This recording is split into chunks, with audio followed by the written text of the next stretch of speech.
So you should get notification that you're being recorded. Hopefully you're open for that, so that we can come back to this and go over details with more scrutiny and care and figuring. But again, thank you all. If I can get, we'll leave Johannes to introduce himself towards the end, but Phil, on my screen, you're top of the line. So if you would introduce yourself, and we'll go around. Yeah, Phil Foster. I'm a vegetable and tree fruit located in San Juan Bautista, Hollister, California. Okay, Jeff. Oh, no. All right. Good morning, everyone. Jeff Mitchell. I'm with University of California, Davis, and know the California farmers on the call here and have had a chance to work with them a little bit over the last several years. Nice to meet you all there. TK.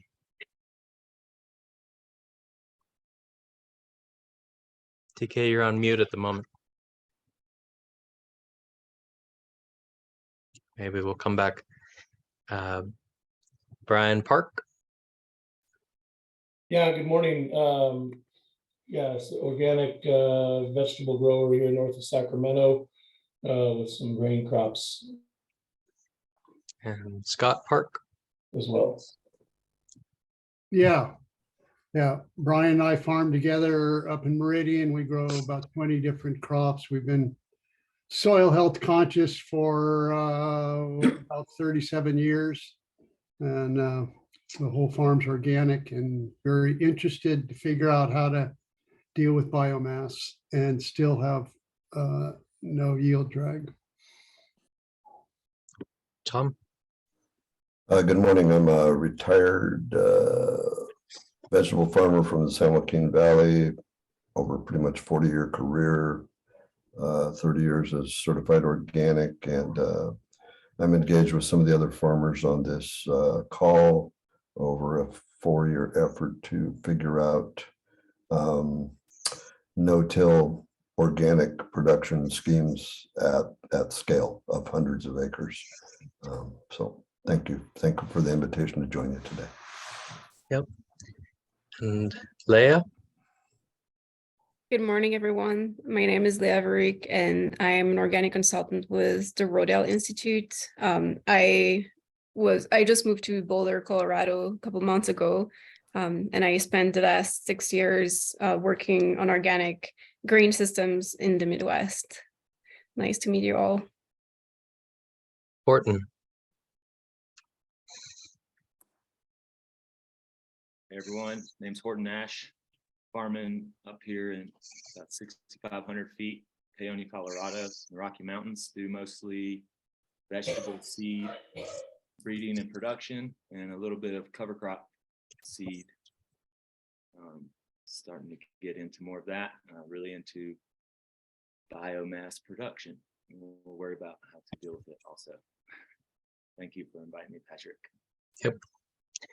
PK, are you with us? Able to introduce yourself? Just said in the chat that he has no audio and no video on his computer. Oh, okay. Well, I'll make sure he gets the recording. Fred. Yeah, my name is Fred Kretschmer, born and raised here in New York, and I'm affiliated with Live2Give, where Johannes is there in Germany, and done some farming down New Zealand where we got a mulch-deck planter. We were doing the mulching system for 2 years without the planter, 1 year with the planter, big difference. So I'm affiliated with everything that Johannes will be talking about, and my main task now in life is to help Live2Give get the machine of the mulch-deck planter here in America and get it exposed, and maybe it can help many farmers here. Now, on that note, I may take a moment. I reached out to Johannes's organization through their webpage many months ago, and eventually Fred got back to me, and we began dialoguing about the machinery. And what came crystal clear was Having the right machinery, I'm sure, would be important, but understanding how to get the system to work to support the machine would be even more important. And that's where getting Johannes's input on these systems that they're managing for reduced organic no-till, or rather, or reduced till organic vegetable production with heavy mulch systems. What are the particular components of those systems that are critically important in his view for allowing them to function and to function with high productivity? Those were the questions that really I wanted to flesh out for these two sessions. So Johannes, I believe, is today going to walk us through the system components, and then tomorrow drill into the approach that he takes for accounting for nutrient availability. At least that's what we've discussed previously. But Johannes, go ahead, if you would please introduce yourself and then take it away. Thank you very much for inviting and for introducing yourselves all. I hope you can understand my German accent, and I hope I can understand your American. Yeah, I'm Johannes Storch, and I'm here in Germany, Middle West Germany, near Cologne. And I studied organic agriculture in Kassel from 2009 to 2013. And in this time period, I got acquainted with the Rodale Institute and with Ron Morse. I'm not sure if you know Ron Morse from Virginia Tech University. And we learned a lot from over the seas. Yeah, I'm 33 years old, and I'm working since 2011 on our farm here. And I would like to share the experiences we made and the failures we made and the nice things we could experience. So yeah, if you have any questions, let's just talk about them. Let's have it not as a frontal presentation, but as a talk. And if you would just switch on your microphone or just raise your hand, and then we can talk things over. Yeah, I will start my presentation. Do you see that? Yes. Good. Yeah, I would like to talk about mulch-direct-planting, and the picture somehow shows the aim of what we want to do. As I said, we have experiences since 12 years now with the system. We started first with not much knowledge about it, and we somehow had to pay for the knowledge we could gain over the years. And yeah, I called it mulch-direct-planting. I hope the word is right from the English terms. So it's planting, it's a direct seeding, direct transplanting, probably you would say. And we want to work with a mulch layer. We want to work with reduced tillage, as Patrick already introduced. First of all, I would like to introduce our farm to you. Just a moment. Now, our farm is in Dickendorf. It's a small village with 350 inhabitants, and we have only a vegetable farm. It's a small farm. It's an area actually where vegetable farming is not very normal. It's not used very much to do here. It's rather a very cold area where normally cattle are held, and forestry is wood is produced and so on. So it's somehow unique. And over the years now, our system spread all over Germany and also other European countries. So also other areas, other soil types, other farms are doing this. Yeah, our company name is Live2Give, and it's a organization where we have profitable and non-profit areas. We have it organized like this, that we have a vegetable farm, we also have health food production and our shops and markets, which we do.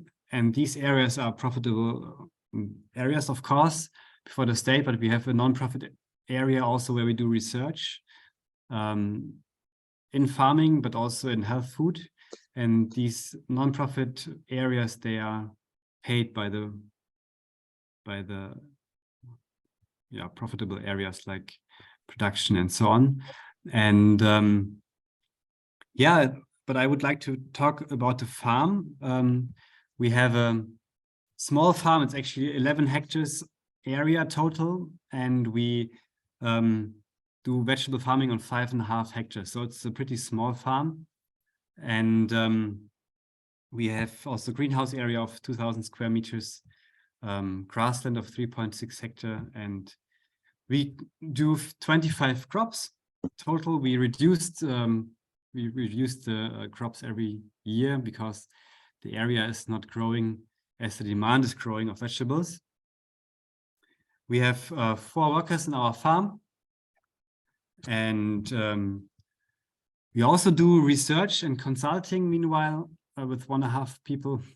And we also have a workshop where we are manufacturing machines with 4 people. Our whole company, we have about 40 employed people working, and so we are a very diverse company. Yeah, the farm itself, we have a production part, we have the machine development part, we have a research part, and consulting.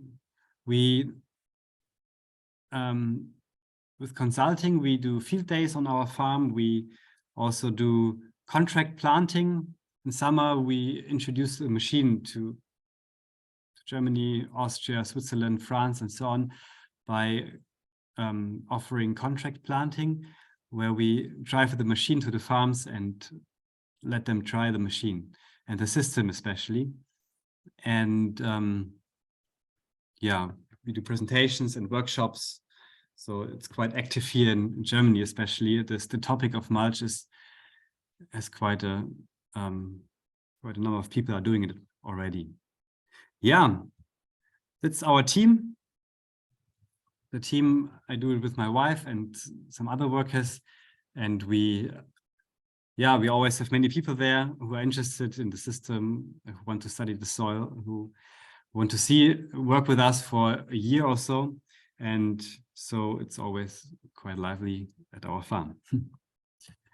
Yeah, our fields, they are spread very spread in the area. We have many small fields, like 0.5 hectare fields, which is pretty difficult sometimes to work with, but that's how we are structured. And our soil, oh, that's German still. I'm sorry for that. I forgot to translate. Our soils here in Germany, or at our farm, actually, we have loamy soils all over the place. Sometimes quite a high content of clay also in it. 1 hectare is even waterlogged, and it's pretty difficult to work with. We actually have pretty poor soils here. We have a classification of soils in Germany where we give the soils points. So 0 points would be washed sand, and 100 points would be the best soils ever. And we have something like 20 to 55 points. And yeah, we mainly have Cambi soil as a soil type, which is pretty okay. Actually, our humus content is started actually at about 3.5%, and we are meanwhile up to 5% of organic soil, organic matter in the soil, or humus content. Yeah. That's our soil. But you know, actually I like our soil because you can do pretty beautiful soil structures with that type of soil.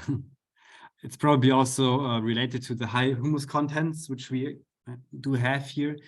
They are due to our cold climate from one hand, and from the other hand, of course, we built up already quite some humus.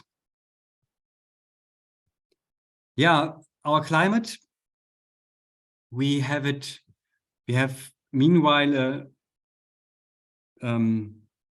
how do you say, average temperature of about 11 degrees. This year, it was a pretty hot year actually. And our rainfall, you see it here, we have, I'm not familiar with the inches and Fahrenheit, but I calculated it. So, you know, that's our rainfall of this year in inch.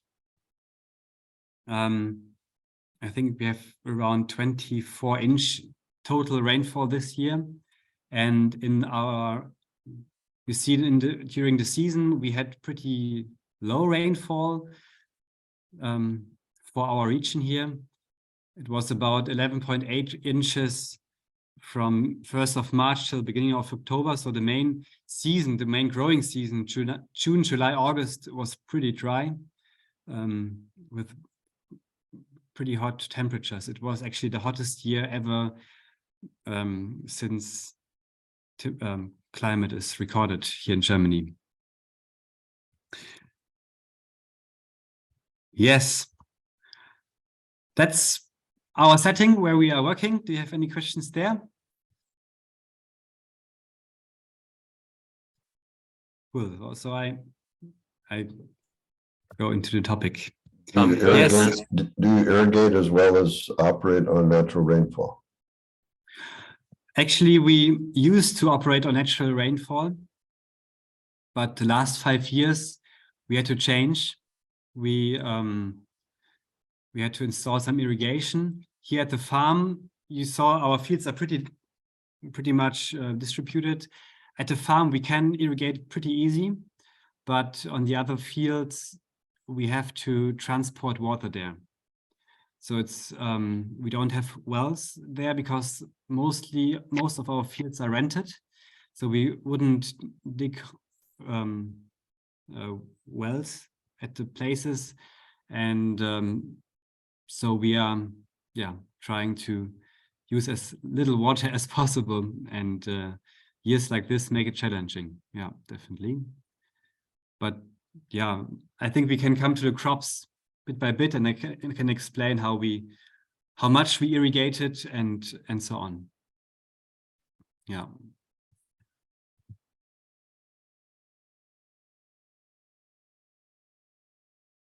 Okay.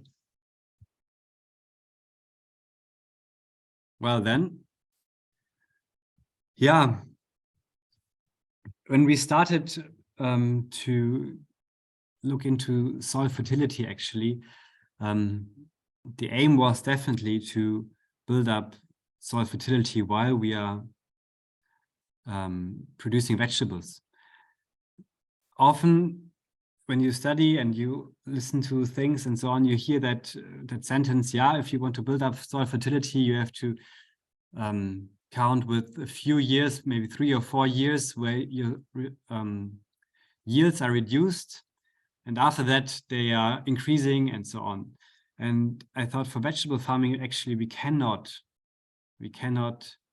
do that like this. We cannot go bankrupt before we have soil fertility.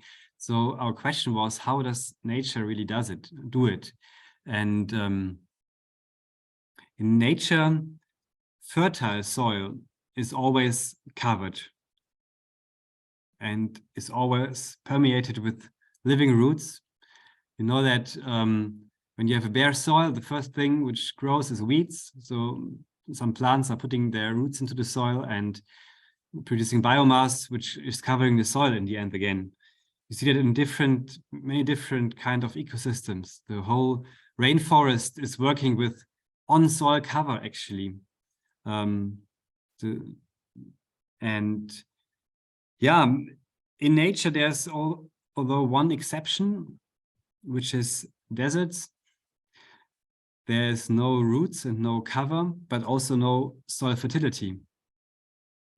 And deserts are spreading everywhere. And I think also due to poor management, also due to climate change, there are many different factors, of course. And in vegetable farming, we are rather mimicking the deserts than the healthy systems of nature.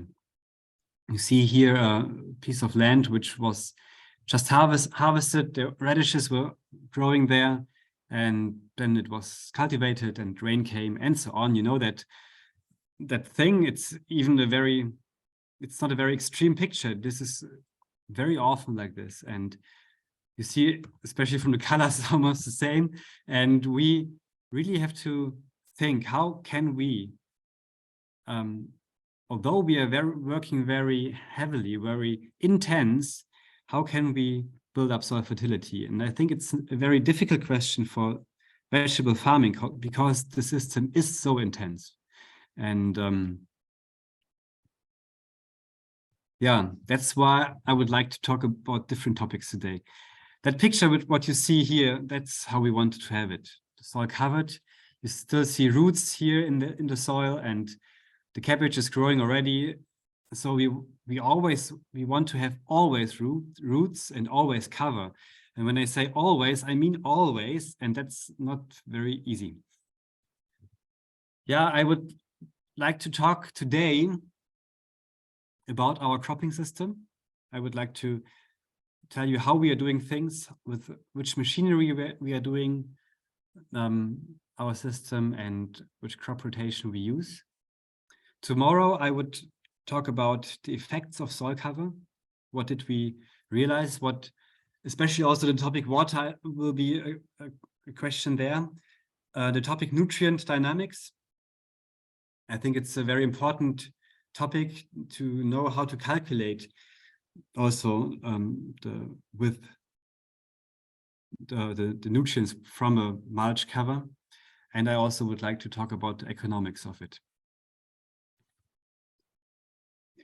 Yes, maybe I go back into history a bit. Our first small tests we did 2011. We heard about Ron Morse and about the Rodale Institute, which were doing things with soil cover in vegetable farming, and we tried as well with very simple tools to plant some lettuce into a rolled cover crop. You see that here. It was a mixture of peas, veg, and fava bean. I think you know the word fava bean. And we rolled it down with a hand roller and planted some lettuces in it. And first of all, the transplanting by hand into no-till soil is pretty hard. And you also see on the next picture, weeds were growing through the cover crop. And the next year, 2012, we tried that again. We learned from that year actually that we have to produce biomass. And when you see that cover crop, you see there's not much biomass growing. It's a nice cover crop, but it's not the biomass might be, it vanishes very soon because you don't have a lot of dry matter, a lot of structure in that cover crop, and the weeds emerged very soon. So we learned to change the cover crops. We changed to winter hard cover crops. You see here we had a mixture of rye and veg, which we took. We flail mowed it and planted into it. And the soil cover was better, but you still see two problems. Problem number one is perennial weeds. Problem number two, nitrogen deficiencies. You see that Savoy cabbage, which was pretty poor in the nutrients, and So what we learned here is, although you have a pretty high cover crop, nice stand, it doesn't feed your crop. I Right think away. we're still looking at the 2011 slide. Oh, We don't have, I'm sorry. maybe it's just me. We're on to 2012 at the moment on my screen. Okay. Yeah, I see 2012. All right, sorry. I just my connection, I guess. Okay, sorry. Okay, I hope you're catching up then. And I also have a few videos in the presentation. I hope they won't be too slow for the transmission. Otherwise, we have to. I can upload some videos for next time, and you can download them. Yeah. So these two problems we saw with. The first problem with the nutrient dynamics, we didn't understand nutrients dynamics still. And we also had pretty poor cover crops. So we didn't work thorough enough in the preparation. We didn't monitor the grasses which were in the cover crop and so on. We saw we need to have a cover crop which is managed like a cash crop, actually. Then in the third year of our tests, I asked our workshop if we can do something there with the machinery and to not plant by hand. And we built a very small machine, which was cutting the mulch open and where we also could apply some fertilizer while planting. And we rolled a cover crop, which was a mixture of triticale, hairy vetch and winter peas. We rolled it with a roller crimper and planted directly into it. The result was okay, I would say. The nutrients were fine, so the yield was okay, although it was not very dense still. It was not a perfect crop, but we saw, okay, wow, we can have yields in that system. It was giving us some hope. Yeah, with all these failures, we always saw one thing. Soil was beautiful. We saw the earthworms, hundreds of earthworms in our soil, many holes. We were counting up to 500 per square meter.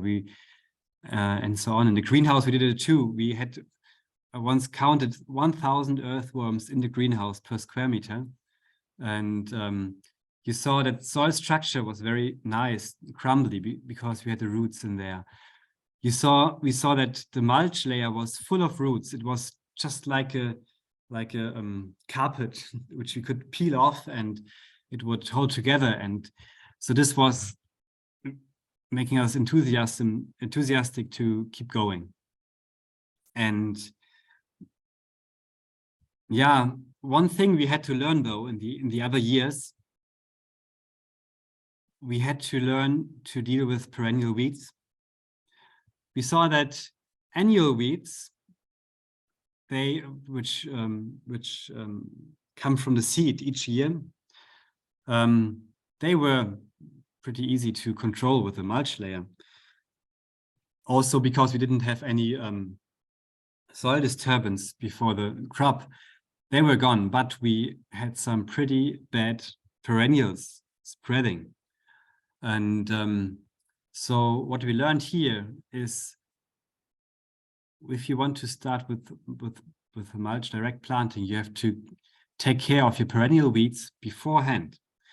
And I'm not sure how all these plants are called in English, but this is the Roripa sylvestris. It's the Latin name of that plant, which you see here. It's a pretty aggressive perennial. It's our main opponent, I would say, in our farm. It is spreading with very thin, hairy roots, emerging again and again. They are, how do you say that? When they, I'm missing an English word, I'm sorry for that. When they, you know, you have a root and then you cut the root and the root is starting to grow again. How are you calling that? Yeah, vegetative propagation. Yes. Thank you. And it's coming from very thin roots. And so we spread this weed, which we had on one field, and we didn't realize that we are having it. We were spreading it with our machinery on all of our fields. And now we had to deal with that. So what we did something very contrary to our aims. We did heavy soil cultivation. We dried them out and lost some soil fertility, I would say, through it. But still, if you want to have an economic way of doing the mulch-direct planting, you have to keep your perennial weeds under control. That is a very hard lesson which we learned, but if you walk through the fields by hand and clear the perennial weeds, that's not a lot of fun. And that's why that's a very important point. Can you repeat the name of the weed? I didn't catch it. The name is Rhorypa sylvestris. I can write it in the chat.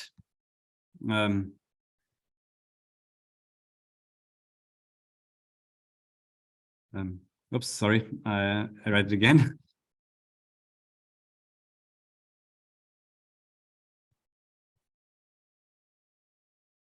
That's the right name. Thank you. Yeah, you're welcome. I saw it, I saw it on many farms actually already. On many vegetable farms, they are having it, but they don't realize it. Because when you work without mulch and you're hoeing every 2 weeks and so on, you're not getting aware of some weeds. And when you start mulching, then you're getting aware of some weeds you didn't know of before. That's one. Is this a problem for you all in California and Colorado?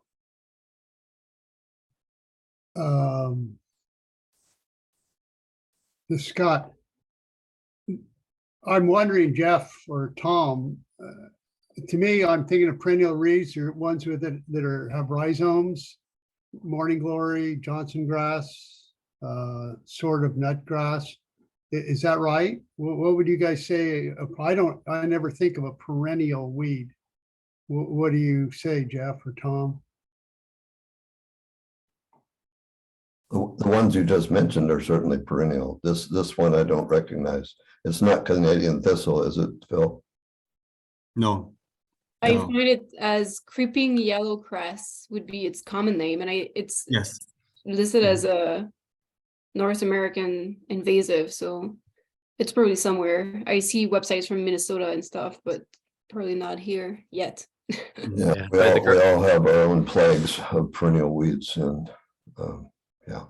By the growth habit. It's interesting you mentioned that it shows up, Johannes, when it hasn't been around. We actually had that experience in 2020, that we left a thick mulch on top of a tomato field, and we saw a grass come up. About 30 days later, we had to work the ground. The grass was coming so thick, but it was a grass we had never seen before on any of our fields. And it was just going berserk on this field that we left about a 4-inch mulch of biomass from the cover crop. Scared me to death, and so we tilled the hell out of it. Yeah. Yeah. Sometimes you also, the mulch material which you use, sometimes we had some weeds or seeds in the material itself. And then they were growing from the seed out of the mulch. So it depends a bit of what you're using. Yeah, but sometimes we are changing a system and we are getting new opponents. So now I'm scaring you a bit about the system, and that's also my aim, to really look into it and make the foundations right. And I would like to I'm sorry, there was still a hand I oversaw, I overlooked from Scott, I think. Is that still that? Do you want to say something? No, I took it down. It was Okay. answered. It was about the perennial. Okay, cool. Okay, then I would talk about the basics now, as would summarize them. Before you start mulch-direct planting, what is to be considered? First of all, knowledge. Gather knowledge, learn from others' experiences, and make a network. That's what we are doing right now, right? That is the basis, really, and not to go superficial over it. Also, if you listen to a presentation or something, dig into it, really, visit a field day and so on before you start. We didn't do it. So I'm talking out of our mistakes as well. Then look into the soil, remove compactions, take a spade, look into it, and then act according to the situation on the soil. Also balance the nutrients in your soil. We have you probably know the Kinsey method of soil analysis. We ourselves also send our soil samples to USA to let them test it. I think that's an important point in order to be successful, and also have a level soil surface so that we can work precisely with our tools. I often see that imprecise working is causing quite some problems later. Perennials, I think I talked about that. Take care of the perennials consequently.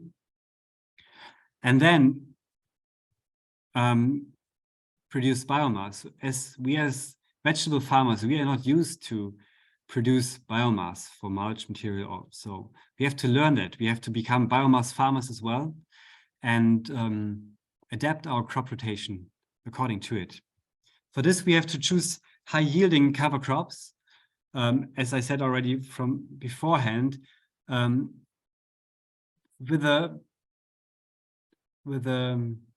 we need about 15 tons of dry matter per hectare. I'm sorry for that number. I guess you are working with different metrics. Does anybody know how much that is? I can calculate it maybe later and tell you, but it's about... It's 6 tons, 6 tons to the acre. Okay. It's 15 tons per hectare, right? Is what you're saying. That's the equivalent of 6 tons per acre. Yeah. Okay. We're certainly doing that. In some cases, we're doing twice that amount. So yeah, we've already figured out how to farm do it. averages of close to 10 tons per acre, but we certainly have not hit 5% soil organic matter. In fact, we planed out or plateaued at that we have a hard time pushing over 3.7, 3.8. But it's a type of soil too. You know, we're also loamy, a little bit of clay loam. But he's talking dry matter, everyone, right? Yeah. Yes. All right. Okay. Yeah. Dry matter. Yeah, definitely. It's So about. Hold on a second. So dry matter, what's the difference? Like if we're talking about cover crop residue, compost, that would all be dry matter, correct? Or no? Not yet. It's when we take out all the water from the material. So 0% water content, that would be dry matter.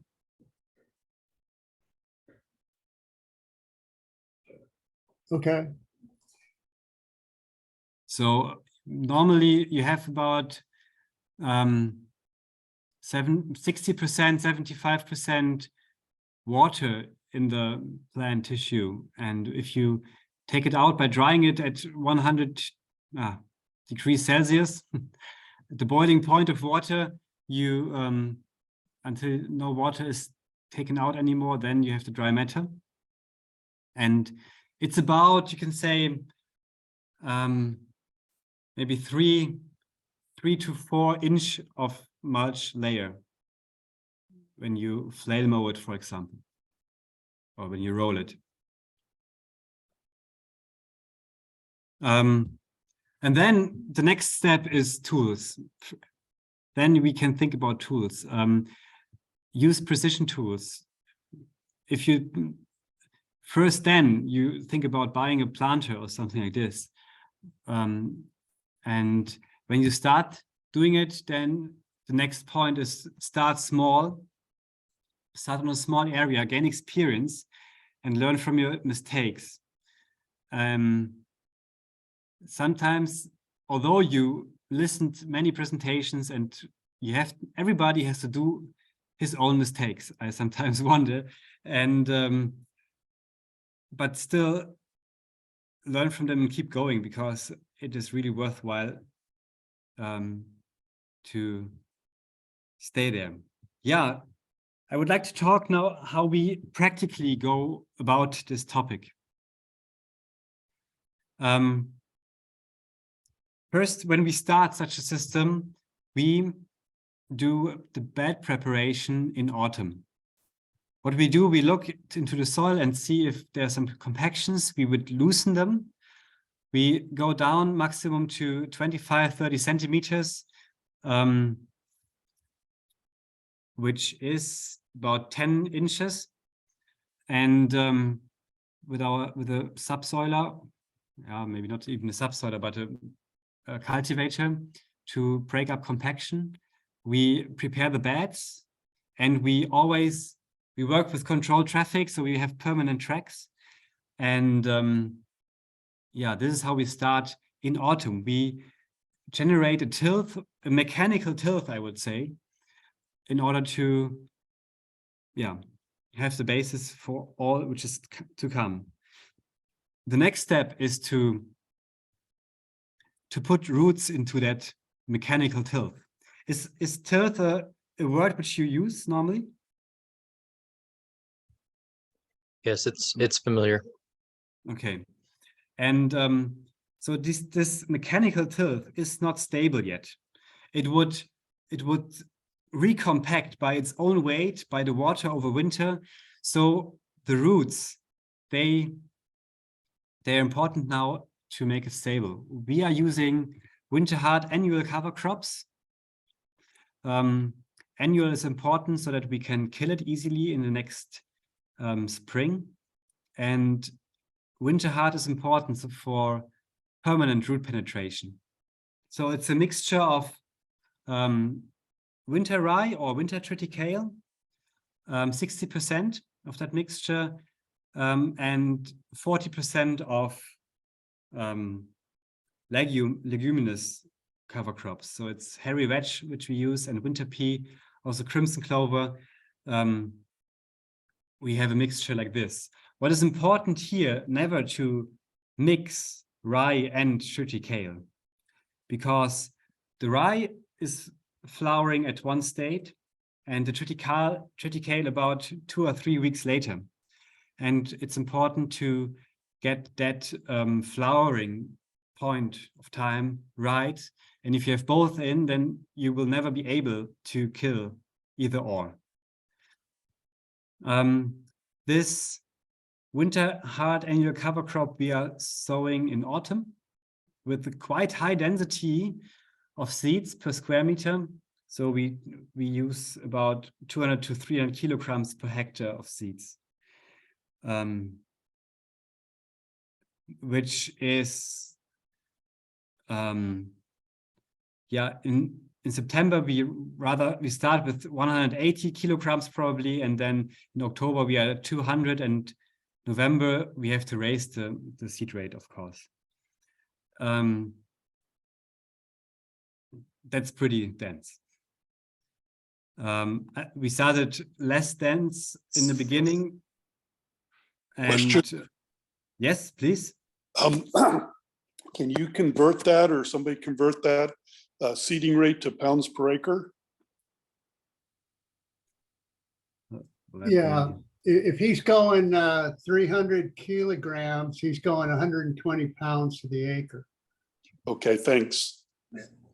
Of course, that's quite high also because of the winter pea. and the hairy veg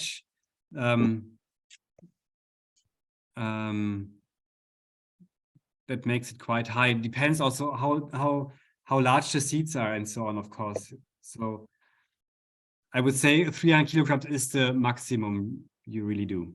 More doesn't make any sense. Okay. Yeah, and then the cover crop is growing, and this is what you want to see in the soil in the next spring. Do you see that video? Okay, cool. So no compaction the first 10 or 12 inches. And a crumbly popcorn structure, I always call it in German. And that's what we want, and that's how we can continue, and we can actually do anything with that. And I wrote here, soil cultivation is neither necessary nor helpful. If you imagine a rotavator or anything going through that soil, it wouldn't improve anything. And this is a good start. Yeah, then the cover crop is growing, and you see here on the left side a mixture of rye at the 5th of May. And on the right side, you see a mixture of triticale with winter peas and hairy veg. And you see the difference in the date also, 5th of May and here 20 of June. And the rye we use for early crops, and the triticale we use for late crops or later plantings. Johannes, in regard to your previous slide, where you say that cultivation is neither necessary nor helpful, that's definitely understandable in regards to the soil structure and soil health, but we all know that in terms of growing something, it is helpful and sometimes necessary. But are you going to touch on how damaging it is and how much of it is damaging and so on and so forth? Are you going to talk about it over today or tomorrow? No, I actually didn't plan to talk about it. Okay, not a problem. But I think others can explain it even better, what it does. Sometimes I think it is helpful. We also do it from time to times in order to kill some perennial weeds. In organic farming, you have no other tools in your hands. So also for soil structure, after some harvests, you sometimes have to do it. So it's a compromise, although definitely. Thank you. Yeah. So this is our cover crop, which we will use. And the next step is to flail mow it, actually. And you see on that picture on the left, a flail mower, which is a pretty small one. And with this flail mower, we drove like in our slowest gear of the tractor with full power, and still the belts would be squeaking. And these small flail mowers, they make it pretty fine and use a lot of power. And what we use meanwhile is a bigger flail mower, which is throwing the material behind the roller. You see that on the left picture, yeah? On the first picture, it's pretty close. So the material is touched very often. And with the bigger ones, the material is touched one and blown out. And like this, we drive with about 7 kilometers per hour in a 2.50 meter rye, which is more efficient. And also the structure of the mulch is more coarse. We have about 5 centimeters to 20 centimeters of length, which is pretty nice. So you have a mixture of fine material and more longer material, which is covering the soil in a very good way. So the soil is darkened, and still there's a it's like a fabric which is woven into each other, which is important for other steps which come later. So we are making pretty short stubbles with that flame mower. We try to have like 1 inch stubble maximum. Often the flame mowers, they leave longer stubbles, which wouldn't make it very precise. So we cut it pretty short and cover the stubbles with the mulch. You know, in vegetable farming, we have the issue that we plant every 2 weeks. We're transplanting every 2 weeks. We have these sets, and like this, we cannot always wait until the cover crop is fully in flower. And we only have that situation once or twice a year where you have the perfect state of a cover crop, where it's full in bloom. So what do we do before and what do we do afterwards? So what we do before is we harvest more mulch material and add on that cover crop some extra transferred mulch. So before, when the cover crop did not flower, it would regrow. Yeah. So we have to prevent regrowth. And this we can prevent if we have at 8 centimeters, about 2 inch or 2.5 inch soil cover or cover on the stubbles. And then the cover crop is not regrowing. So this we do with some extra material. About 1/3 of the material we are adding on that mulch layer. So we are flame mowing the cover crop somewhere else. We rake it together and put it on a loader wagon or a manure spreader and spread it out. Another cover crop, I come to that step later again, but another cover crop which we use is also the sorghum Sudan grass as a single crop or in mixture. And like this, we harvest biomass in autumn. We preserve it as silage, and then we use it later on in the year, in the next year, whenever we want. And this we are spreading with, we used the manure spreader many years, and now we switched on a loader wagon, which we use in order to spread some extra material. That is important for organic vegetable farming, because we have to make sure the weeds are suppressed completely. And weed suppression we only can get when soil is 100% without light. Is there a question? Sorry, somebody switched on the microphone. Oh no, okay. Yeah, with that loader wagon we are, sorry, Jeff Mitchell? No, I was just wondering, are you doing step 1 every year? No, definitely not. Step 1 is actually when we start. And if we have problems, then we do step 1. Okay, good. Yeah. I come to that later on in my presentation. I would explain step 1 more detailed again.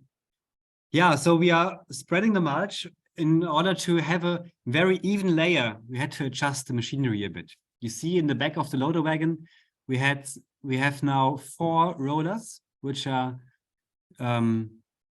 pretty close together and which are doing a good job. We also, you know, also from manure spreaders, you have that, now I miss an English word. You have a shield which is going up and down in order to have a certain amount going through. And we have on top of the machine, how would you explain that, Fred? Maybe you can help me with English here.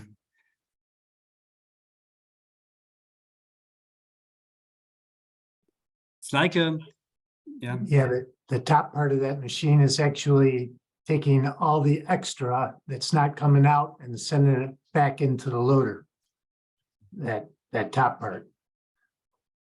Yeah. And like this, we can have a pretty even mulch layer. You can see that in the video here again, here maybe. We had some machine testing on a small plot in our farm, and here's just how it worked. You see in the back, we have a channel where the mulch is flowing through so that the wind is not taking the mulch away into the neighboring bed. And on top, you see that thing which is taking the surplus mulch back into the trailer. And like this, we can get a pretty even mulch layer.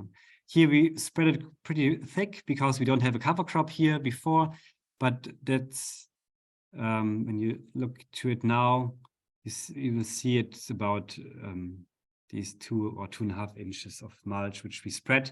And this you can adjust, of course, with the machine. If you want to spread less, or then you can adjust it with the speed of the tractor. Any questions to that?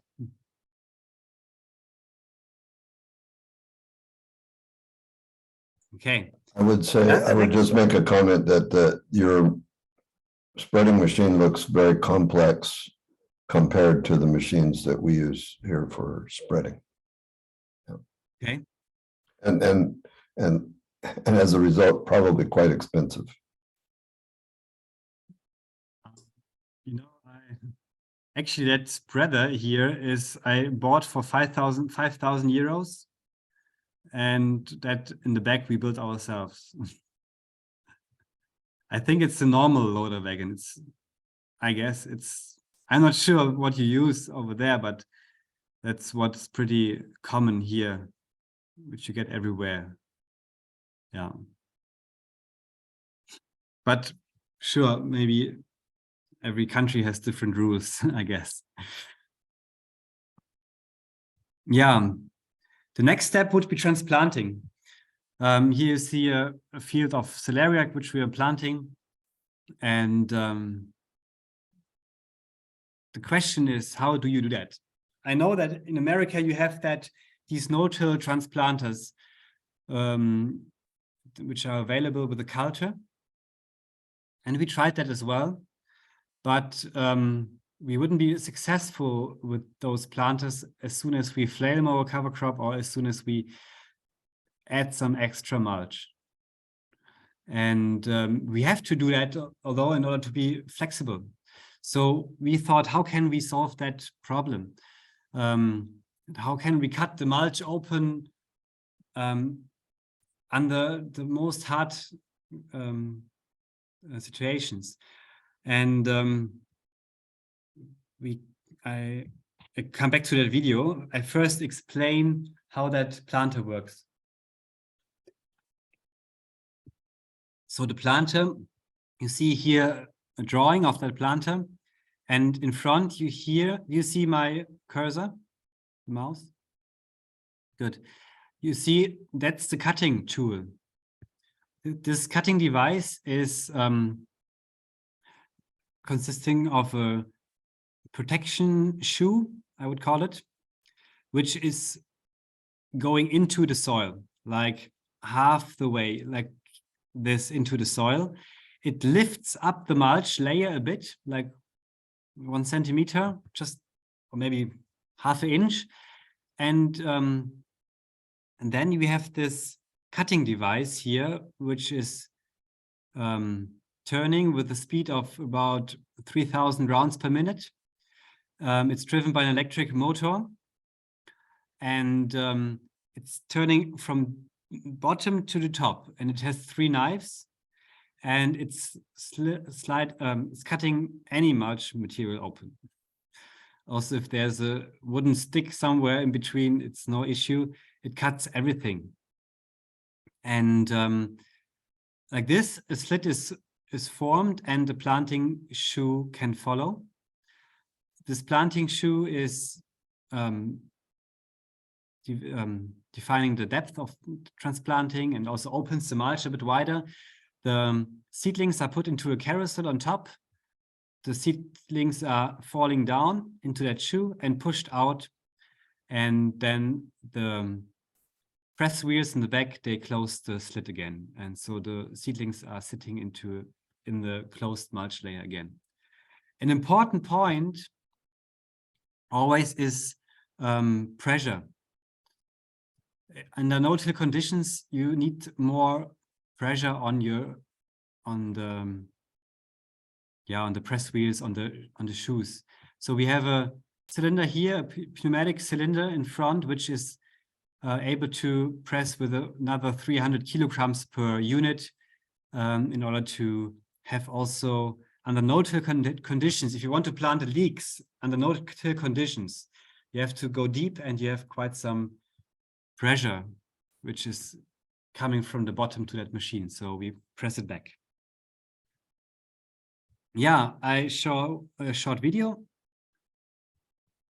how that works. Just a moment. So the whole machine is electric. It's no hydraulics or so. It's all electric. And here you see now, which you don't see behind that wheels, the mulch is cut open here behind the red wheel, and then the planting shoe goes into that mulch, and the seedlings are released in that area of the press wheels.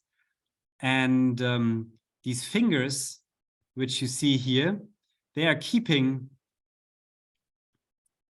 the water, of course, runs there as well, but the fingers are keeping up the leaves. You see they're falling down here, the seedlings. It's opened, the fingers keep the leaves up, and then the press wheels, they close the slit again. And we put some water down there while planting, about 2 to 3 liters per square meter. And here the seedlings are put into the machine.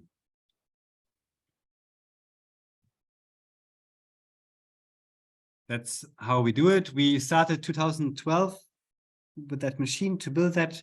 And meanwhile, we have about 30 machines out in Germany, working on different farms, on smaller farms, but also on bigger farms.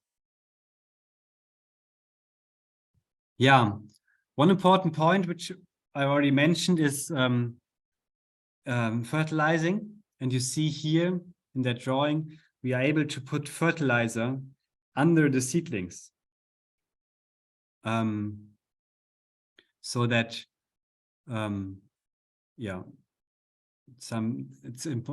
can we put fertilizer on the mulch material would be difficult. So we have to put it in the ground under the seedlings. So and underfoot, I think it's the best place for fertilizer. And yes, what sort of fertilizer would you commonly use? On our farm, we use fertilizers with about 6% of nitrogen content. They're plant-based, actually, from the food industry, some residues which are put into pellets or into granulate. And this is what we're using mainly. But you can also use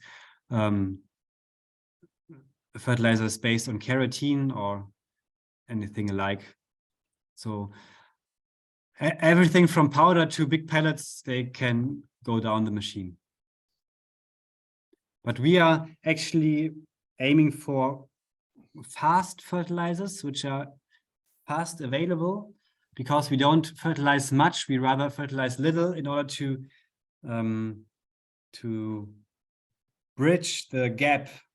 First 4 or 5 weeks of the plant growth, the mulch is very slow to decompose. So these first 4 or 5 weeks, they have to be nourished with fertilizer. The rest the mulch does. Yeah. Scott? Yeah. First of all, Patrick, thanks for clarifying my mathematical error. I was dealing in centimeters, but I do have a simple rule of thumb when you're working with kilograms to switching to pounds.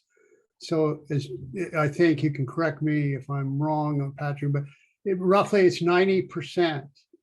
So if you see a number like of 300 pounds, 90% of that would be pounds per acre. If it's kilograms per hectare, you get pretty close. It's close enough for farming, maybe not close enough for scientists, but just taking a 90% figure to get to kilograms to hectares.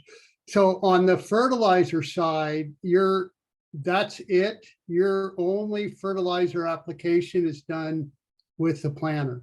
Is that constant for you? Yes, actually, yes. Some fertilizers we apply also, like lime, we apply extra, not So- while planting. What, maybe you're going to cover this later. So if you are, yeah, I'll shut up. If you put, let's just say compost on top of your mulch, have you done studies? Would you get that, or what available, how much of that do you think you'd be getting over time? How much of it would volatilize? Or is that just stupid to do, period? I think into nitrogen dynamics, I would come tomorrow more closely, but vegetable farming, you need quick nutrients often. You need them on the point for high yields, especially some cabbages. They define the yield in the beginning, in the first 5 weeks. So that's why we put some fertilizer, not for all crops like lettuces, onions, and so on. They get no fertilizer of all, of course, but these high demanding vegetable crops like Brussels sprouts, I feel more comfortable to give them a push in the beginning. Yeah. So we're going to get into a deeper discussion of nutrient cycling tomorrow. Is that it? So we don't want to go too far off on the tangent just now. Yeah, I think that would make sense, because I will bring a lot of figures then, and maybe it's good to cover the system first, how we are doing it, and then maybe we are on the same page, and then we can go into details. Is that fine for you all? Yes, thank you. Just wanted to understand. Yeah. Yeah, it's also quite some research done here in Germany meanwhile, and I think I can go into detail there as well then. Good. Then I go on. We also have the planter in a more simple way, in a very easy, simple way, with these Accord, we call it in Germany, units which are less expensive and less complicated. And for smaller farms, I think this is also fine. Yeah. Do you have more questions on the machinery?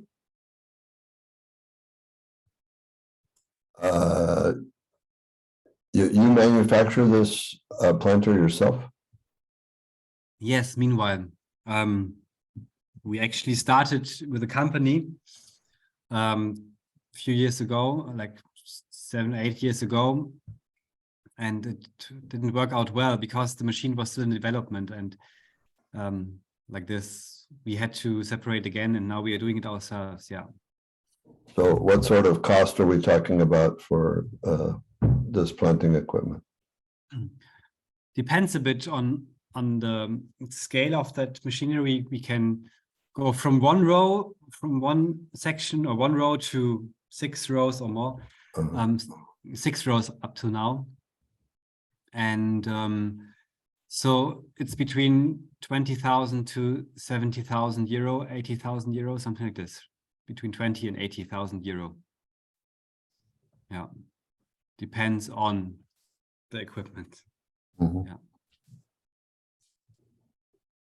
And Scott? Yeah.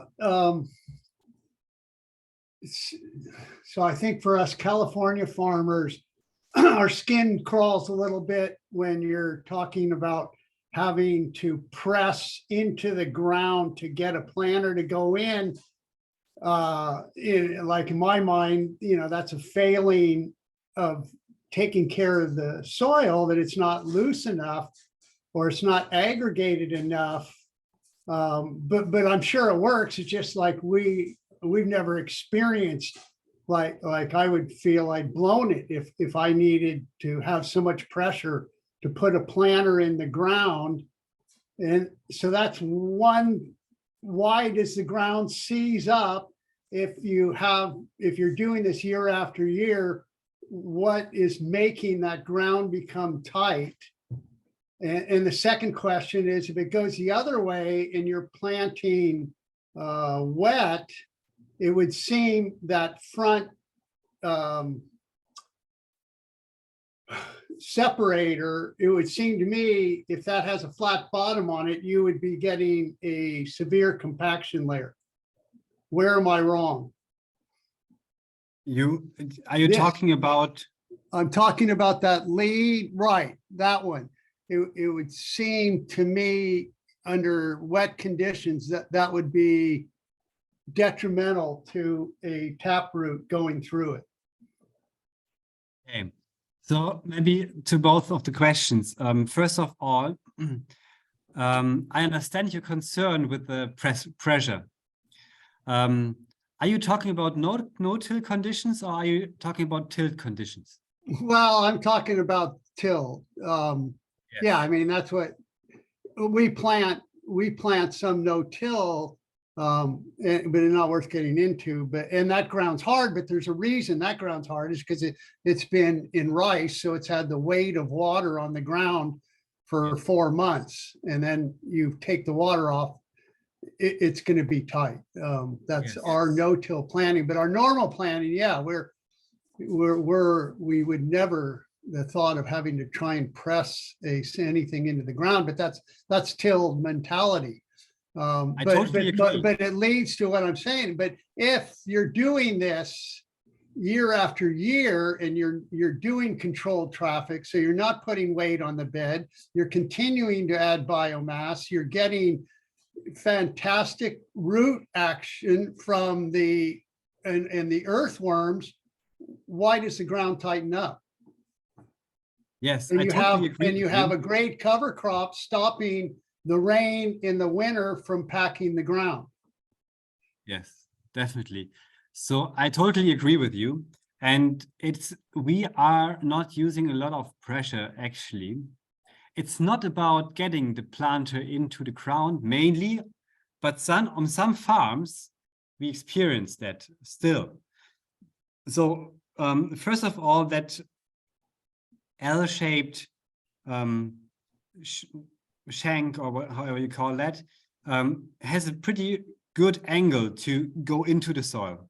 So, but still, when you plant leeks about 10 centimeters, about 4 inches deep, you have, and it's not tilled, you need some extra pressure. So the soil is not compacted. It's not compacted, but hard.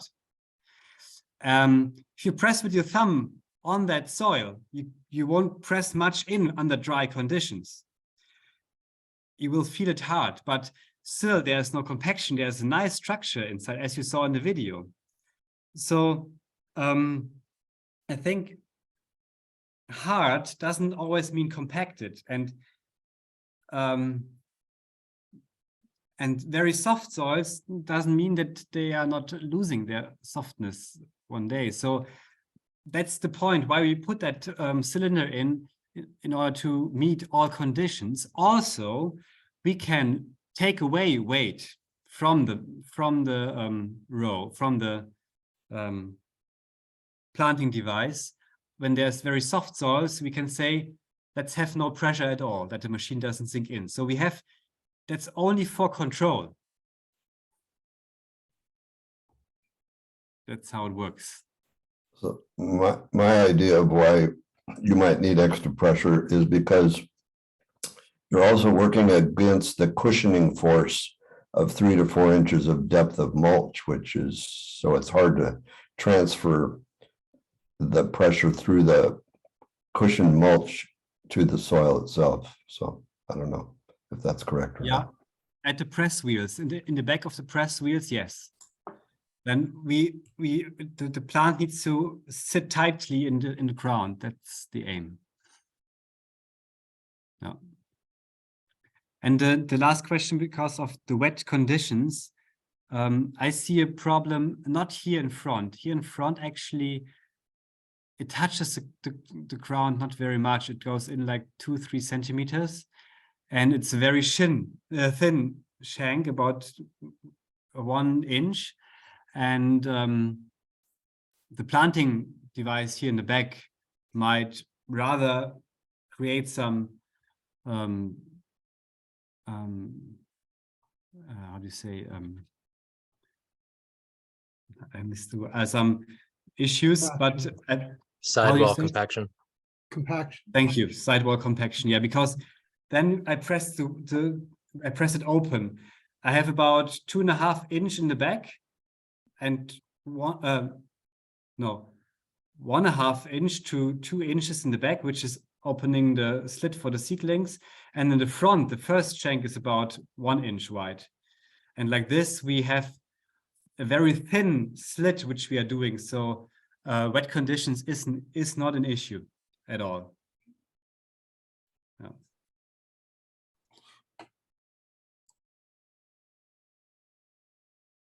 Okay. Shall I continue? Yeah, I would like to present a bit our crop rotation and our crops, how we are doing them. And I can go through it pretty quick, I think. Here you see our crop rotation. I hope you understand my chart here. It is, you see on top the months, and here on the side you see 7 years of crop rotation. So we have, in the first year, we have our winter cabbage mainly, and our cabbage which we produce. And you see always the dark green is our cash crop and the light green is our cover crop. The orange spots here is planting time, and you always see tons of dry matter per hectare, which we need as a mulch cover. And the blue is the tons of dry matter per hectare which we get from the cover crop. So we grow a cover crop, and then 7 tons per hectare dry matter we have already there because it's early, and then we flame mow it, and we need total 15 tons. So in a balance, we need another 9.3 tons for that year of tons dry matter per hectare. Is that understandable? And you see, we have years where we have a minus and years where we have a plus. So we actually have 7 years and 2 years. Year number 2 and year number 7 are only for biomass. We are producing only biomass here and no vegetables. So we do that with the winter cover crops and the sorghum Sudan grass cover crops. The sorghum Sudan grass we harvest about 15 tons dry matter per hectare, and this material, the surplus from this year, we take into other years in order to fill the gaps here. And in total, you see we have a plus of 4 tons of dry matter per hectare, which is almost 0, I would say. But like this, we have a crop rotation which is self-sufficient with its own biomass when we cover everything with mulch. You're taking from one year to the next the surplus through and siling that material, is that right? Yes. Yeah. Is your planning crop rotation impacted?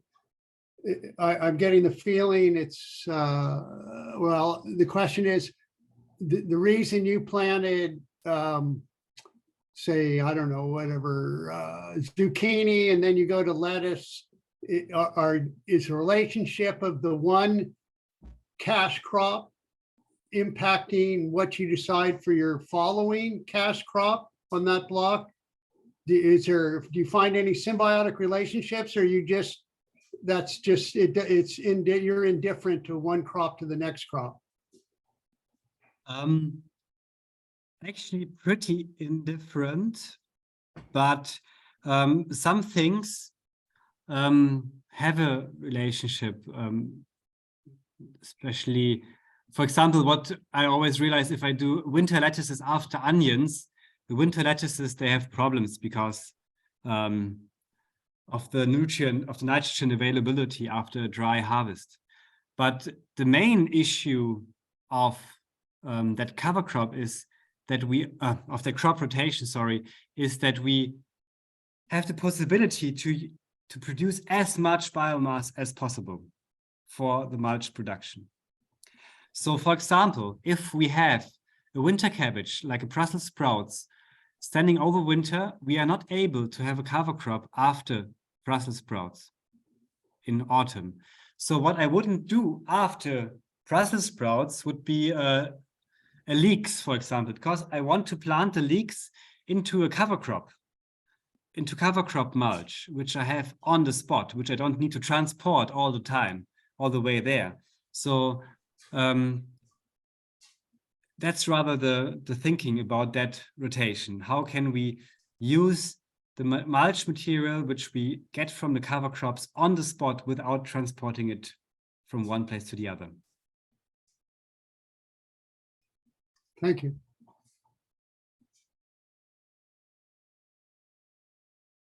So do the numbers in blue represent the cover crop mulch that you're moving from one location to another? No. No? Blue means the yield of the cover crop, which I can use on the spot. For example, here before the carrots, I can use these 8 tons of dry matter for the carrots crop. Oh, that was grown in place. In place, yes. Okay, and then the orange numbers, those are that's the total when you're added something else to it. Yes. Okay, exactly. all right. So that is calculated pretty extensive, or how you would say. So these are numbers which could be better. So what we often do, we are often adding no mulch at all, no extra mulch at all, because the cover crop was that good. But often we also have to add some extra mulch, which is okay then for the crop rotation. So it looks like that before you're growing any cash crop, you're very careful about having about 15 tons per hectare of cover crop biomass. Is that both because of weed control needs and nutrient needs, or is it for one or the other? Mainly for weed control, I would say, but nutrients as well, both. But mainly weed control, definitely. We need these 15 tons of dry matter per hectare in order to control the weeds completely. And in that system, we need complete weed control, because if we only have half of the weed control, we would have both work steps to do, spreading the mulch and hoe it. And then we would need extra weed control machinery, which functions in mulch material, which is not so easy. Okay. So we want to have it on right, so to say. Yeah. For your field work, how do you assess how much you actually need? So this is theoretical. How do you actually go out and do measurements? We take a square meter and weigh it and dry it in the oven in the kitchen, and then we know the dry matter per hectare, and we know, meanwhile, after doing many measurements, you know, okay, 8 centimeters is 15 tons of dry matter. And like this, you build up experience somehow. That's how we do it.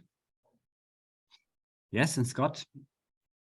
So sort of the same thing what Patrick was just asking in a way, but so over time you learn just looking at, I mean, is it safe to say when you're looking at it and you have 10 centimeters of biomass covering the soil, whatever that particular material is, whether it's vetch or triticale or rye, you're comfortable that that's a thick enough mulch to succeed in weed control? Yes, I would So say like if you see what are 5 centimeter, that's when you go, okay, we've got to transport mulch in and it's because we've got to get to that 10 centimeters one way or another for weed control, more so than nutrient. Is that correct? That's correct. It depends also a bit. The finer the mulch material is, the less thickness you need. The thing what you need is dark soil, shading, exactly. Yeah. You need shading, with whatever means. So I always say between 5 and 10 centimeters, you're fine. Yeah.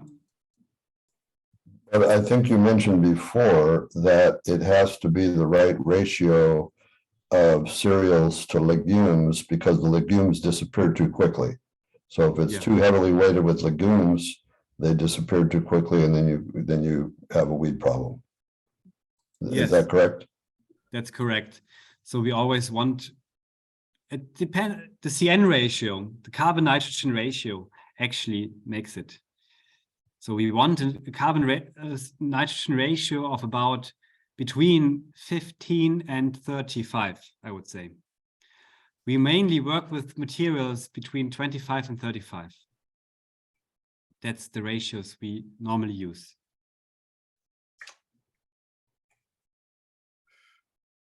Scott? That number you just threw me off. That's a lot higher than what I've been hearing on our end. So it made me forget what my question is, but I'm sure it'll work its way back to the front of my mind sometime today. So yeah, that 25 to 35 it seems to me that would be quite high. Oh yeah, and now I'm thinking of what. So when you do your chopping of your initial cover crop, and this is not related, and whether, I guess, doesn't matter whether you put your transport mulch on or not. I've been told that even when you chop a crop, that the plants give off some really toxic chemicals that would be impacting the transplant if you're transplanting like 2 days after you chopped. Do you intentionally hold off, depending on the weather, what have you, 10 days or so, or a week, or you don't hold off, you don't see that problem? We see that problem when we use silage. So when we have a grass silage, for example, from our grassland, and we put it on the field next year and plant directly into it, plants can die. The cabbage can get white leaves and can get quite some damage. So as long as the silage smells like silage, you better not planting. You wait that like for 10 days. But with other materials, like you said, with the rye, for example, you chop it. I'm familiar with the allelopathic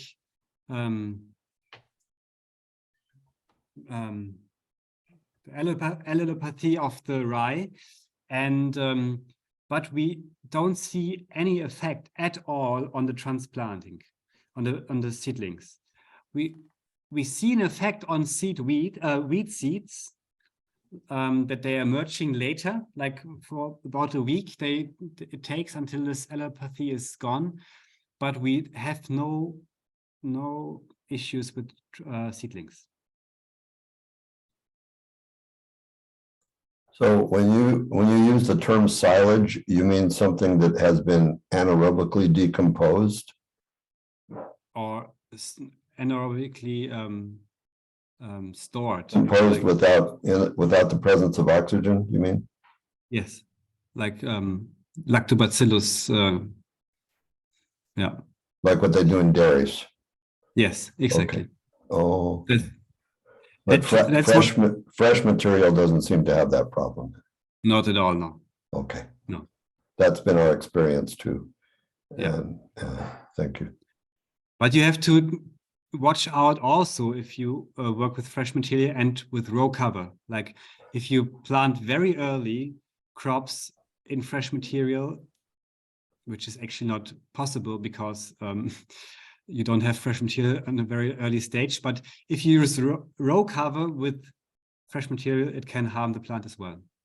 So yes, we have been using row cover with fresh material, but we've been holding off for about 3 weeks in order to get through that stage. However, we do have one of our collaborators that has been planting into fresh material under row cover the same day or the next day, and they actually haven't had any plant toxicity, which surprised me because I learned about the danger of the row cover and the fresh mulch from you some years ago, and so I was very, very concerned about it. Maybe it was a bad experience only, but they are decent. It depends a bit on the experience. I think also combined with heavy sunshine, it can be more intense. No.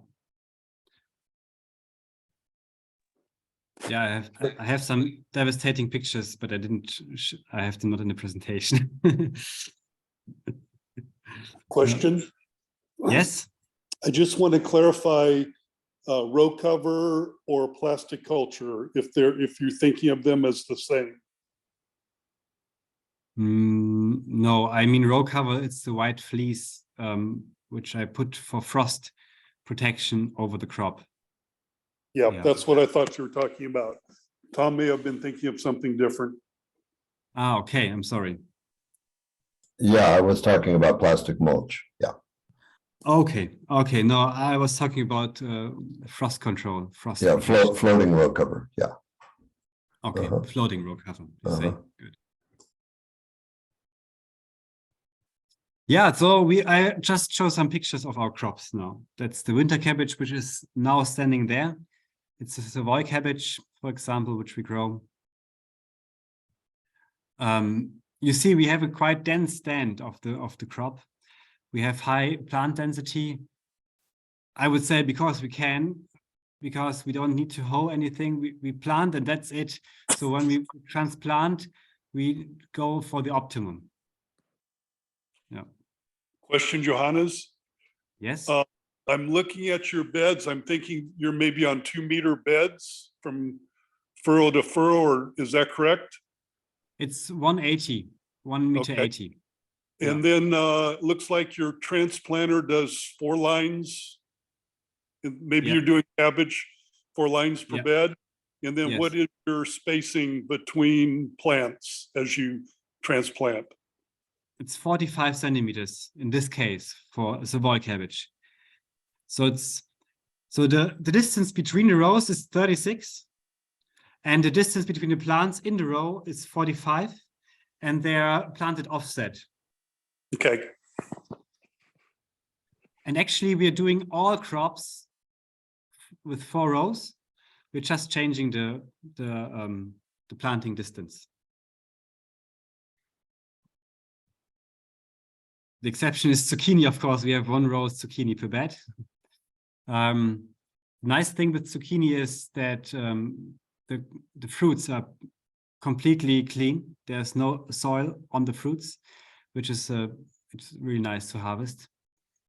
And also, if it's wet, you walk over the mulch, you have clean boots and so on.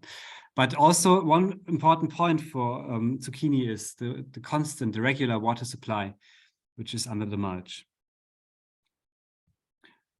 Leaks. Okay, first question from Scott. So it's all wine and roses with your mulch for weed control. What about insects or disease? I have a slide for that tomorrow. Okay. I can come to that again maybe then, but I say a word to that. What we realize is that the microclimate above the mulch is drier and below the mulch is wetter or more moist. So we have the experience of less fungus diseases in the crops. I come to that tomorrow, shall I? More detailed. Yeah, that's fine. Cool. So leeks is one of my favorite crops, I would say. And the nice thing with leeks is we also have it 4 rows on the bed. It's I would say double the distance between the row, half the distance between the rows. And normally the leeks is ridged, we say ridging, in order to have a long wide stamp, right? And we cannot do that with the mulch, of course. So we have a higher plant density, and like this, because of the light competition the leeks has, it still makes a long shaft, and as you see here in the boxes. So also due to the high stand of or the high plant density, we can realize higher yields in that crop. And it makes really a canopy closure, which is nice. Celeriac, I show you an example of not our farm this time. It's another farm which does it in a bit bigger style. It also flail mowed the cover crop, and it worked with the, how do you say these machinery? Yeah, you see it. A custom harvester. Custom harvester, yeah. So, and then it spreads the mulch with the compost spreader. And like this, it can also work on larger scale farms.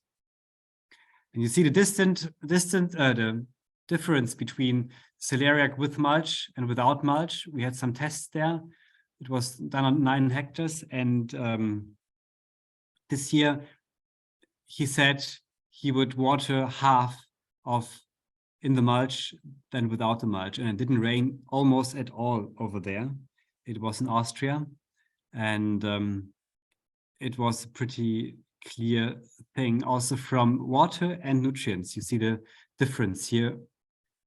In the red line is without mulch, and right and left to it is with mulch. And he also used the rye as a cover crop and as a mulch material. And at the harvest, you see here, important with celeriac is that you transplant it very shallow, so that the thing doesn't make a lot of hairy fine roots at the sides, so that it makes a nice shape. And yeah, the yield was about 1.5 times, about 50% higher than without the mulch. And so, and even the celeriac was a bit too big for marketing, so next time he would plant a bit more dense. That's the experience from Austria. Lettuce, that's an interesting topic as well. You see here the lettuce. Also here, you have to take care to plant very shallow. What we do, we just put it on the top of the soil and pack it into the mulch. And then otherwise, if you plant it into the soil, the lettuce doesn't have enough aeration, and then sicknesses can come in. That's an issue. So what we do, we plant it very shallow.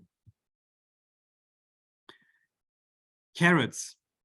We don't do carrots in mulch yet. It's technically not possible for us yet, but we're working on it. But I show you how we do carrots and how we want to do them in future so that we might do them with mulch one day. But first, the question from Scott. Well, yeah, why do you not do carrots in a mulch? Our machines cannot do it yet. Okay, We cannot seed that fine seeds in mulch yet. And when we put the carrot seed into the mulch, below the mulch, it would not have the strength to grow through a mulch layer. That's the problem. So we had actually two questions. First of all, can we do no-till carrots? And you see that soil structure, which you saw in the video before. And we thought, yes, we can. We can have straight carrots. And so we said, let's try something. So we, instead of killing the cover crop early and building ridges and so on, we said, let's let the cover crop grow until it flowers just 1 week before we want to sow the carrot. We harvested the biomass, took it away, and then we sowed the carrots in. So we actually took it away, the cover crop, and then we rotivated the soil very shallow, like on 3 centimeters, on 1 inch about. You still see the stubbles here between the carrots, yeah? So then we sowed into it, and then we hoed it and flamed it as usual. And the harvest was pretty nice, actually. We had about 7 kilos per square meter as a yield. And we said, okay, we did this now for 4 years. And now we tried a very small test. We said, okay, now if we can have it no-till, why not let the mulch material stick on the ground and just leave the biomass there? So we tried on two or three beds. We did it by hand. We said, we flail mowed the cover crop. We made these slits with our planter, and then we seeded the carrots with a hand seeder. And looked, okay, how does it work? After seeding with the hand seeder, we had to press the slit a bit with a bicycle. We drove over it with a bicycle just to see, just to have a recompaction. And they emerged pretty well. The beetroots better than the carrots, but I would say that was a technical reason of the seeder. And so the point was, when we put the mulch back on the carrot seeds, the carrots would germinate, but they wouldn't have the strength to emerge through the mulch layer. So what we did, we cut it open, put the seeds in, and left the slit open so that the carrots could grow through. And that's how it worked, actually. And the machinery for this we are developing at the moment. And what we are also developing is that hoeing in the mulch layer, actually, because especially when we do carrots, we don't want to have such a deep mulch. We want a bit thinner mulch. So actually, I would like to flail mow the cover crop and leave it with this and not put some extra transferred mulch on top. So what we tried is I have a friend who is building this machine. It's a hoeing machine. It's a rotary hoe. And we were able to hoe the carrots in the mulch layer. Scott. So if you're leaving that gap open where you're putting the carrot seed, do you find the weed pressure shows up there? One question. And the other one is from now 7 years and making life miserable for annual weeds. Are you seeing less weed pressure from open dirt anyway? I think we see less weed pressure, definitely. Because we have these seed weeds not in the system, with no soil cultivation and with shading, they're not there, they're not multiplying. That's one point. But in that row where we leave the slit open, we do have weeds. We saw weeds. So the question is, how do we deal with those weeds? In carrots, hand weeding is still normal. About 300 hours per hectare is, everything below 300 hours per hectare is normal here in Germany. It's still economically okay. So we think that we might have to weed this slit by hand.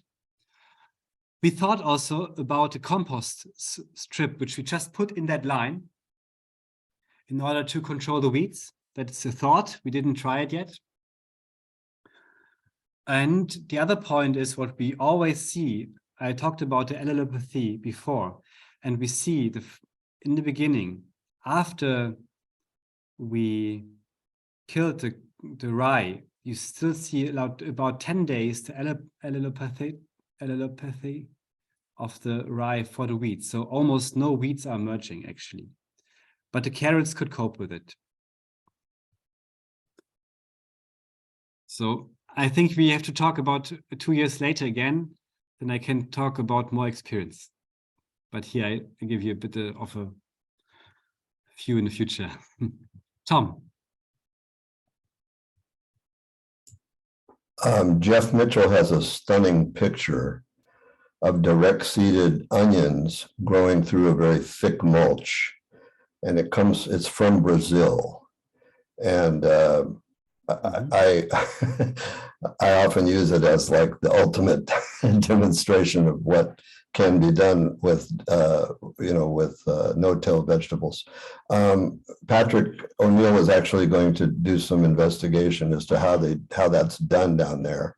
I have no idea how it's done, but it may be something that you'd like to look into and investigate. But apparently in Brazil, they're able to do these things.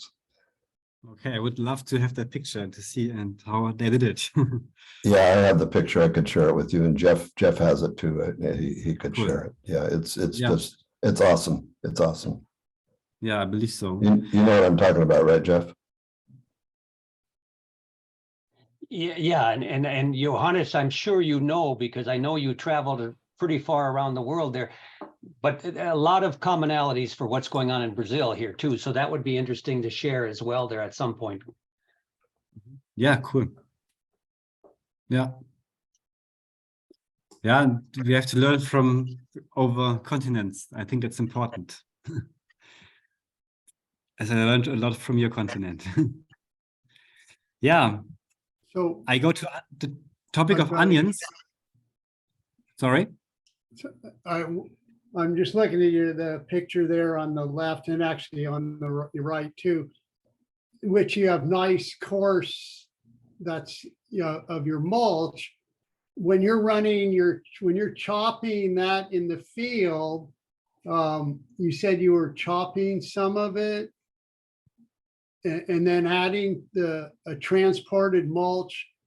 Why would you ever chop it? Why would you ever chop the cover crop?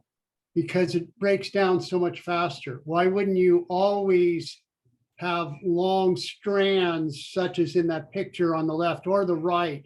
What would be your advantage of, like for us, it's pack flail mowers, with the swirling knives that chop pieces to approximately, 2 centimeters, 3 centimeters. Why not always leave all your biomass long strands? First of all, on the left picture and on the middle picture, that's chopped. So our flame mower makes it pretty coarse, like this, something in between this. So it's Okay. not chopped like 2 centimeters. That's important because we don't want it as fine.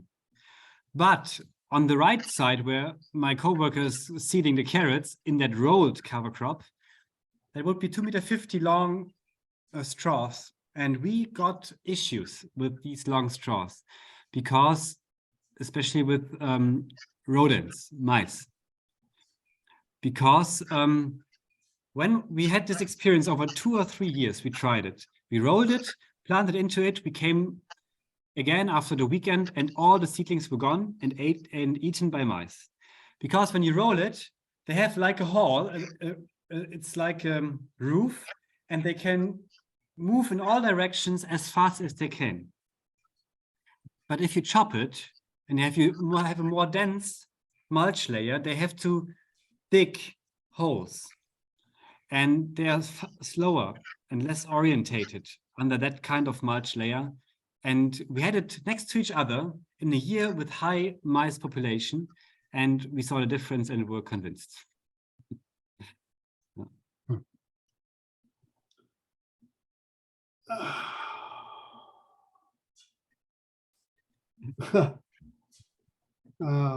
Okay, I'm a bit stumped. So like, we haven't done it, but in the Midwest, this no-till rolling crimping is very popular. Why aren't they fighting mice? I've never heard that mentioned. Tom, Jeff, what's different? We certainly had the mouse problem under a rolled cover crop when we grew eggplant through it. We had tremendous loss of plants from mice, but I never thought about never thought about the difference between rolled and chopped. So we backed off of that experiment if we weren't as persistent as you are, Johannes. So we just got scared off of it. Yeah. Yes. And the other point is with chopping, actually, it has more advantages than mice. Chopping also releases nutrients faster. Next point.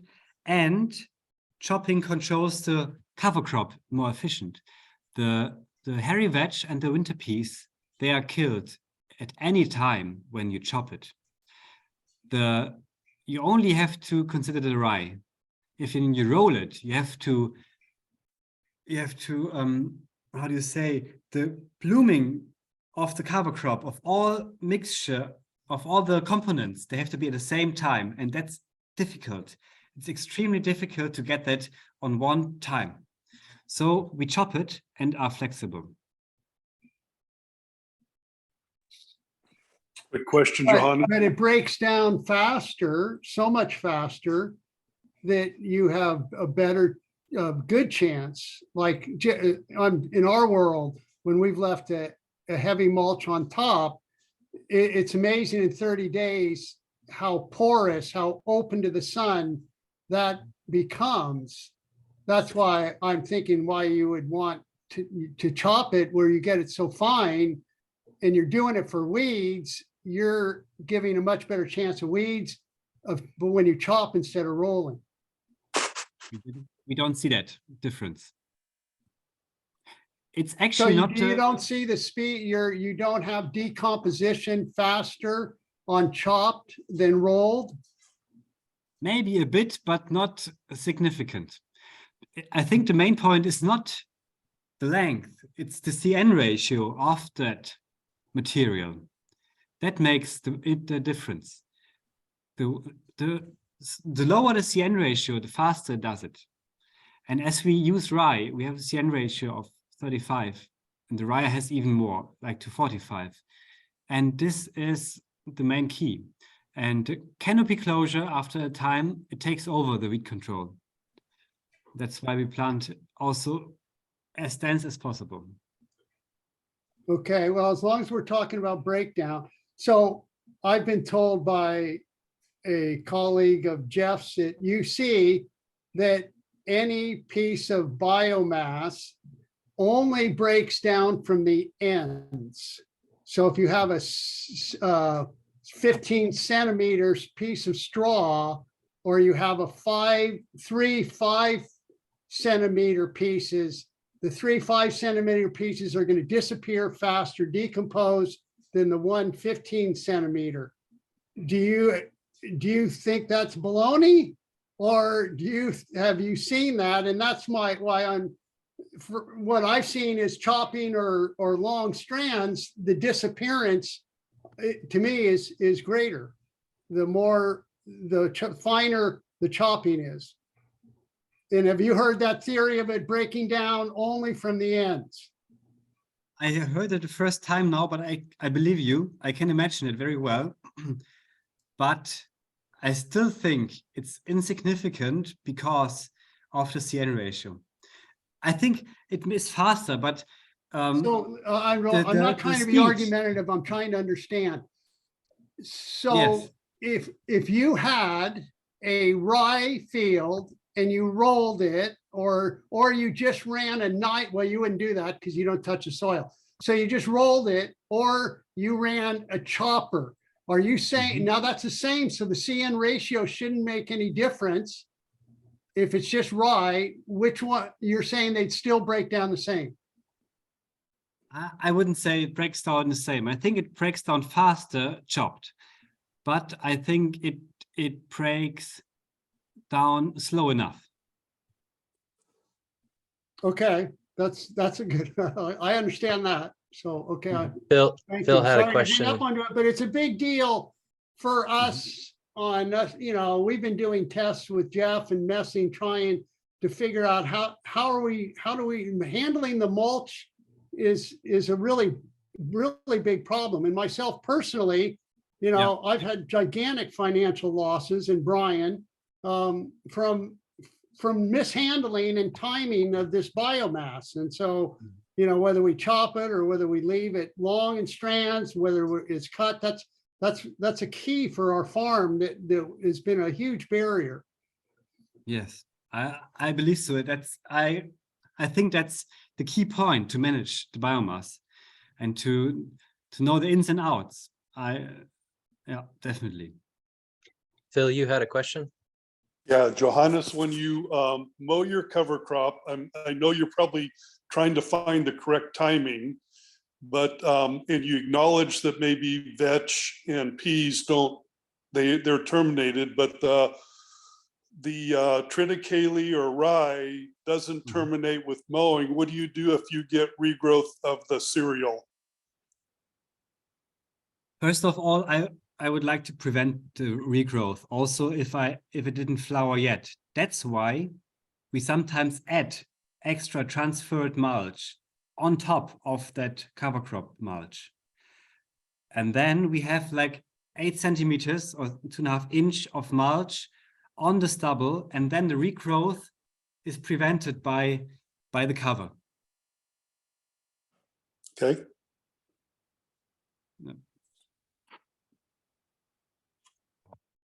Tom? Yeah, the issue that you were bringing up, Scott, to me it's both an issue of carbon to nitrogen ratio and surface area. When you're chopping something finely, you're creating a great deal more surface area for microbes to attack and work on than when something is in a larger piece. It's similar to the difference between the surface area of clay particles in the soil and sand. So I used to actually, on some crops like eggplant and peppers that I wanted to turn around really fast, we actually lifted the roots out of the soil and shredded them very finely before we put them back in, because we wanted that material to be more quickly digested in the soil. And so it's a surface area issue from my perspective. We've come up against our 2-hour mark, and Johannes, I don't know what your schedule will allow if you've got room for any more questions, but we do have the opportunity to have Johannes back tomorrow in the morning. So Johannes, if you'd like to send us off with some comments, or if there's some burning question you can't wait till tomorrow for, please ask it now.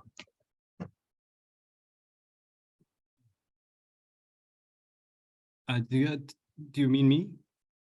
If our participants have one more in them that they just need to get answered because they can't wait, go ahead. But otherwise, yeah, wrap this up if you would. Yes. Yeah, I'm not done with my plan actually, which I wanted to tell you all. I'm not finished with the system yet. One important point is still on my list, which I wanted to tell you, but I can do that tomorrow as well. Yeah. Okay. Well, great. Well, thank you everyone for taking the time. Thank you, Johannes, for sharing what you've done, and we'll hopefully all of you will be back tomorrow. And if you won't, try to record that and get it up to the participants just the same. Yeah, thank you. Thank you very much. Thank you. Very valuable. Okay. Thank you also Everyone. for the talk we could have. It was valuable for me too. Bye. Okay. Well, Fred and Johannes, thank you. We'll see you in this time slot tomorrow. A question for both of you, based on the commentary and the questions that were raised. How are you feeling about this group assembled?